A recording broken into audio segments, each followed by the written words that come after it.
Salut tout le monde, c'est Niki. Alors aujourd'hui, on va s'occuper d'un problème que beaucoup de personnes rencontrent, la lenteur de votre connexion Internet. Donc il existe des solutions pour booster votre connexion au maximum, que je vais vous montrer. Et si vous appliquez donc ces conseils, ces astuces, vous verrez que la différence se fait bien sentir. Donc on va effectuer des changements sur le système en premier, mais d'abord on va tester la vitesse de votre connexion Internet actuelle. Ça va déjà vous permettre de mesurer la quantité de bande passante. Donc vous allez cliquer sur le premier lien dans la description et vous allez accéder à cette page. Hop, voilà, donc il s'appelle Speed Test. Et donc vous allez pouvoir faire directement votre test de débit avant de toute chose. Donc je vais le lancer tout de suite. C'est parti.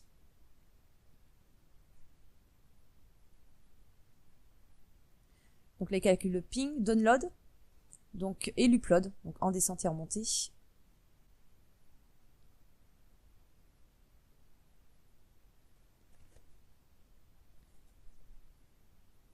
Voilà, donc là pour la comparaison, on va se fier au download speed. Là, je suis à plus de 12 mégabits par seconde. Et maintenant qu'on a fait donc le test, donc on y reviendra tout à l'heure. Hop. Et je reviens ici. Donc maintenant, on va s'occuper en tout premier de votre bande passante. Alors vous le savez peut-être pas, mais sous Windows, en fait, vous n'utilisez que 80% de votre bande passante. Le 20% du débit restant, en fait, est réservé par le système, sans forcément être utilisé. Enfin si, il est réservé pour les mises à jour système. Voilà, donc nous en fait, on va aller faire sauter la bride, on va aller le récupérer, tout simplement. Et pour ça, on va modifier en fait la valeur MTU du système, et on va passer par le registre. Donc vous allez soit dans démarrer, alors suivant l'OS, soit dans démarrer, exécuter, ou alors Windows plus R du clavier pour ouvrir la commande. Vous tapez regedit, REGEDIT et entrée. Alors la première chose qu'on va faire, d'ailleurs c'est la première chose que vous devriez faire à chaque fois que vous faites des manipulations dans le registre, comme c'est quand même assez sensible, on va se rendre sur fichier, exporter donc un fichier du registre, on va le mettre sur le bureau pour l'instant, je vais l'appeler save. Voilà, donc là il s'agit d'une sauvegarde au cas où il y aurait une mauvaise manipulation de fait, enfin on sait jamais, ça peut arriver. Et de cette manière, ça vous permettra de récupérer, d'importer, vous voyez ici, votre sauvegarde, donc le registre actuel. Hop, je vais fermer ça. Alors ici dans l'arborescence, vous allez sélectionner HK Local Machine. Donc on va cliquer pour dérouler. Ensuite, on va se rendre sur Système, ici, on déroule. Là, on va rechercher Current, voilà ici. Current Control 7, pareil, vous déroulez à nouveau. Maintenant, on va aller sur Service, juste là, Service, on déroule. Et là, donc, vous allez scroller parce que c'est un peu plus bas. On va rechercher TC PIP. RST, TC PIP. Voilà, ici. Donc, vous déroulez à nouveau et Paramètres, voilà. Donc, vous sélectionnez juste Paramètres, vous ne rentrez pas à l'intérieur du dossier. Et maintenant, vous allez faire un clic droit sur Paramètres. On va se rendre sur Nouveau et on va créer une valeur Dword 32 bits. Alors, ne faites pas le rapprochement avec votre 32 ou 64 bits, puisque là, en fait, ça n'a rien à voir. Là, Dword et Quord, vous voyez, correspondent en fait au codage de la clé dans Regedit et non pas Windows. Donc, vous choisissez Dword 32 bits. Donc, on va sélectionner tout de suite.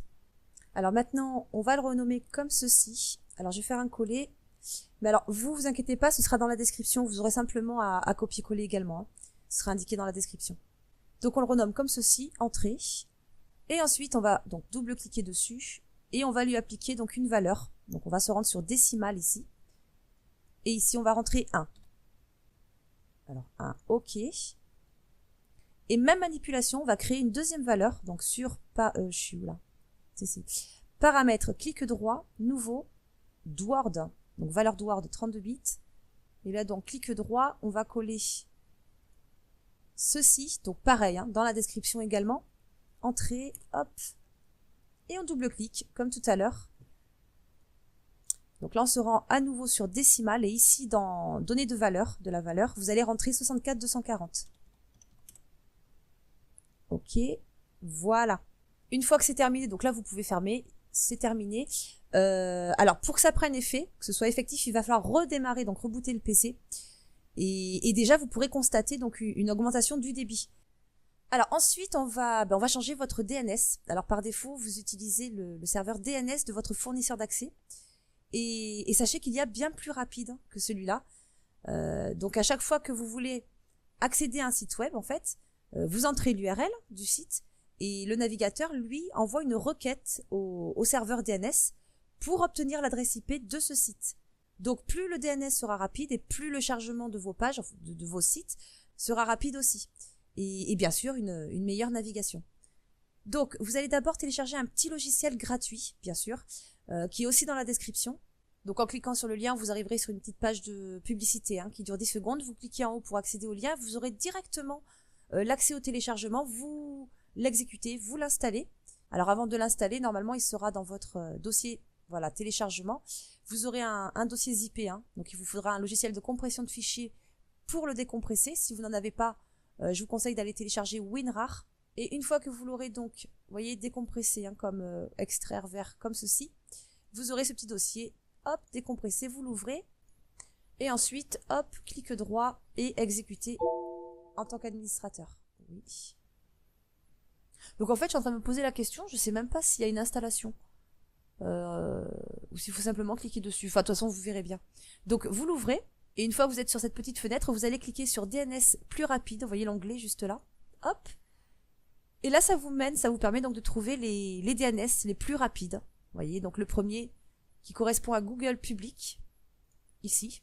Et justement, puisqu'il fait partie des plus rapides, on va utiliser celui-ci. Donc vous allez vous rendre dans Démarrer, panneau de configuration. Là, voilà. Alors, une fois que vous êtes sur tous les panneaux de configuration, vous allez rechercher Centre réseau et partage. Voilà, il est là. Donc, Centre réseau et partage, vous cliquez. Et ici, donc, vous avez votre connexion. Donc, si vous êtes en Wi-Fi, vous aurez Wi-Fi. Moi, je suis par câble Ethernet. Donc, vous cliquez simplement dessus. Hop. Et là, vous avez l'état de votre connexion. Propriété. Donc, on ouvre. Et sur la gestion de réseau, alors je sais pas si je peux l'agrandir. De toute façon, je ferai un zoom. Vous allez descendre, hop, tout à fait en bas. Et vous voyez ici, vous avez protocole Internet version 4, TCP IP v4. Donc, vous allez sélectionner et cliquer sur propriété. Alors là, effectivement, obtenir une adresse IP automatiquement, vous voyez, tout est automatique. Nous, on veut pas. Donc, vous allez sélectionner, cocher, utiliser l'adresse du serveur DNS suivante. Hop, ici.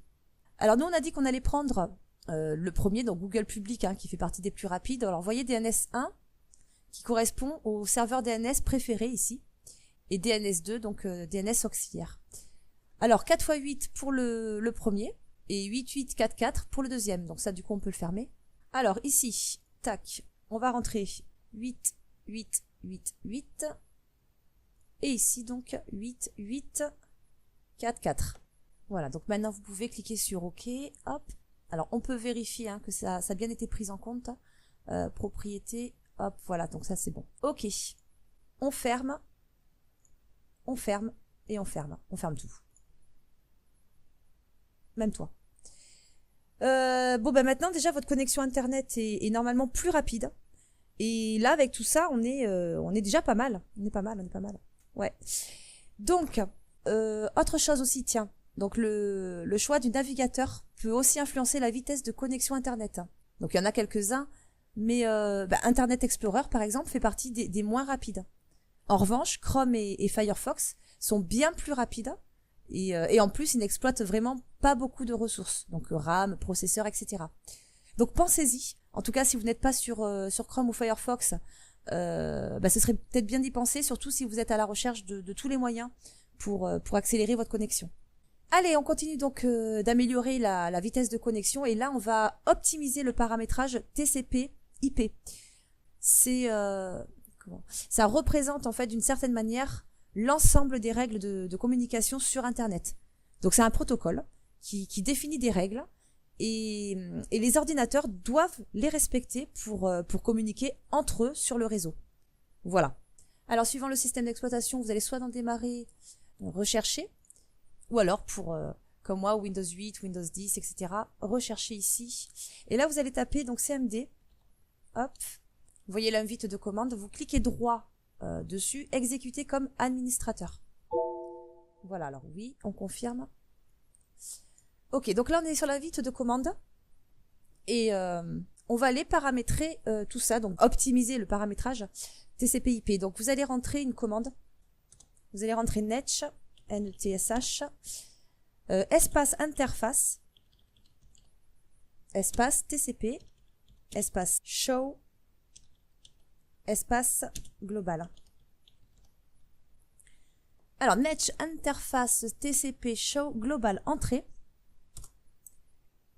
Voilà, donc là on a, voyez, on a les paramètres TCP, donc globaux, et vous repérez, je suis en train de la chercher, voilà, cette ligne-là, réglage auto fenêtre de réception, donc là vous vérifiez bien qu'elle soit en normal, et donc on va rentrer une nouvelle commande pour désactiver, alors qui commence de la même manière, netsh, interface TCP, set global, alors SET, espace global. Je ferai un petit zoom pour que vous voyez bien. Donc netsh interface TCP set global, espace, hop, auto-tuning, tuning, auto-tuning égale disabled. Donc là on va taper entrée, et là c'est ok. Donc la désactivation a pris effet, c'est ok. Si vous souhaitez le remettre à la normale, eh bien vous rentrez netsh interface TCP set global,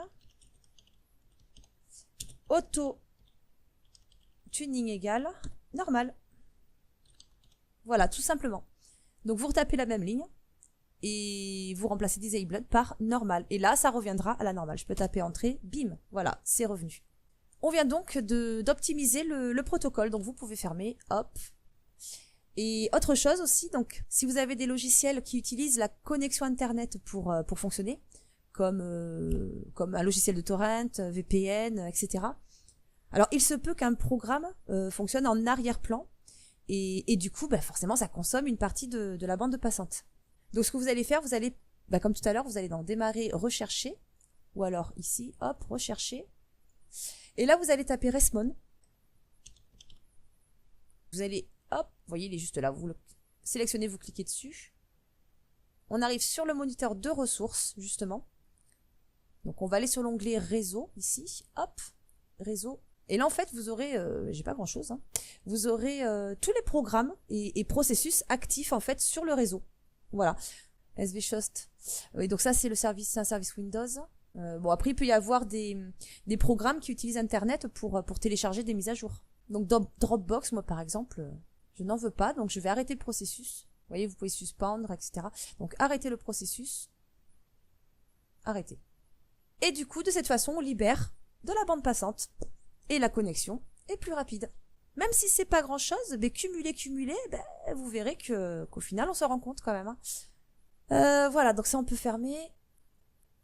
Allez, un petit test de débit, hop, avant de terminer, histoire de voir la différence.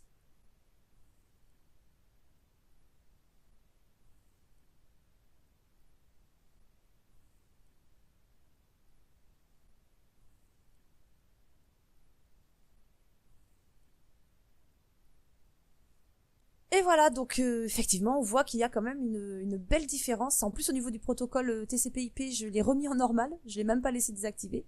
Donc, vous voyez que déjà sans ça, ça fait une belle différence. Voilà, en tout cas, j'espère que ça vous servira. N'hésitez pas à commenter, un petit like, qui fait toujours plaisir si cette vidéo vous a plu. Et bien sûr, vous pouvez partager et vous abonner, je vous accueillerai avec grand plaisir.